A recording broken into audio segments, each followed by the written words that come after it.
Once every century, the world's greatest spiders gather to compete in a series of grueling games. The winner will become the next arachnomonarch, able to command all the world's spiders to their will. That day is today, and for the first time, you're casting your name into the ring. From Anansi to Arachne to Aragog, all of the titans of the spider world are here, and at first, no one even notices itsy-bitsy you. But after wowing the crowd with your web design and sticking it to the competition in the long-distance sling, you've qualified for the finals. Now all that remains is to face off against the reigning champion, Queen Shelob, on the World Wide Web and win the title from her. The web stretches over a large chasm with intersecting strands coming to a single point on the other side. Moving across each strand requires a careful dash, and you must keep going until you stop at the next hub where two strands cross. By ancient spider code, only one competitor may traverse the web at a time. You must take turns, moving from one intersection to an adjacent one. No one may spin new paths into existence or skip turns. You begin 2 spaces from Shelob, and to win, you must catch her by your 10th move.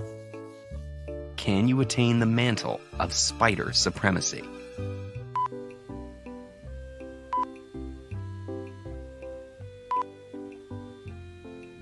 It's tempting to trap Shelob in a corner, but doing so is surprisingly tricky. The layout of the web is such that every move you make, Shelob can get to another intersection 2 away from you. So even if you were to drive her into a corner, she'd escape it easily. There are no dead ends, so there's never a situation where she'd be forced to move to your space. However, there is this point up here where all the strands converge. It's easy to see that it's important, but the challenge is figuring out exactly what to do with it. There's a clever way of re-visualizing the problem.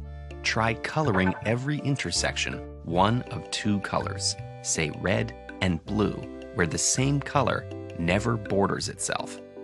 What you get is a checkerboard pattern, then 1 space at the point which you can't make either color. At the beginning of the game, every time you move to red, Shelob will be on blue, and every time you move to blue, Shelob will be on red. In other words, unless something changes, you can never move onto the same intersection as her. And that's where the point comes in. As indicated by its unique color, it's the one place you can break the pattern and change the rhythm of moves, so you should waste no time in getting up there. Shelob could now be in any one of these red spaces, and you have at most 6 moves left to catch her.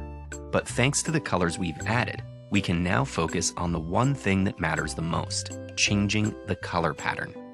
Shelob is on red, so you should move onto red on the 2nd or 4th strand. Now, Shelob can never move to any of the spots neighboring you, giving you a kind of net to use to catch her. You may have luck choosing your moves through intuition at this point, but if you want to get algorithmic about it, you could track how far away she is horizontally and vertically as 2 numbers. On your move, shrink the larger of the 2, and no matter which direction she runs, she'll have to hit an edge. Eventually, you'll have backed her into one of the 2 corners and catch up to her at the last possible moment.